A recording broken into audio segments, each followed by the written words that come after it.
Bible मुकद्दस में से मुकद्दस लूका की अंजील 16वां बाब खुदावंद के जिंदगी बख्श कलाम में यूं मरकूम है।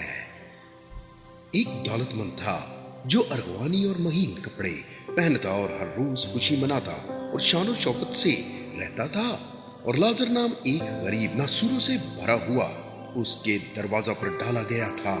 उसे आरज़ू थी कि दौलतमंद की मेज से गिरे हुए टुकड़ों से अपना पेट भरे, बल्कि कुत्ते भी आकर उसके नासूर चाटते थे। और ऐसा हुआ कि वो गरीब मर गया और फरिश्तों ने उसे ले जाकर इब्राहिम की गोद में पहुंचा दिया। और दौलतमंद भी मुआ और दफन हुआ। उसने आलमे अरवाह के दरमियान अजाब में मुब्तला होकर अपनी आंखें उठाई और इब्राहिम को दूर से देखा और उसकी गोद में लाजर को, और उसने पुकार कर कहा, ए बाप इब्राहिम, मुझ पर रहम करके लाजर को भेज कि अपनी उंगली का सिरा पानी में भिगोकर मेरी जुबान तर करे, क्योंकि मैं इस आग में तड़पता हूँ।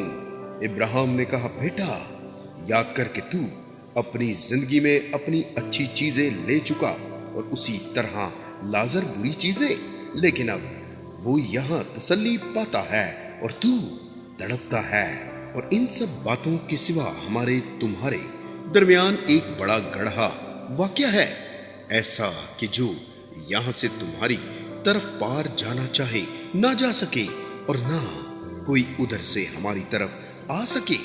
उसने कहा, बस ए बाप, मैं तेरी मिन्नत करता हूँ कि तू उसे मेरे बाप के घर भेज, क्योंकि मेरे 5 भाई हैं, ताकि वो उनके सामने इन बातों की गवाही दे। ऐसा ना हो कि वो भी इस अजाब की जगह में आए। इब्राहिम ने उससे कहा, उनके पास मूसा और अंबिया तो हैं, उनकी सुने। उसने कहा, नहीं ए बाप इब्राहिम, हाँ, अगर कोई मुर्दों में से उनके पास जाए तो वो तौबा करेंगे। उसने उनसे कहा कि जब वो मूसा और नबियों ही की नहीं सुनते, तो अगर मुर्दों में से कोई जी उठे तो उसकी भी ना मानेंगे। आमीन।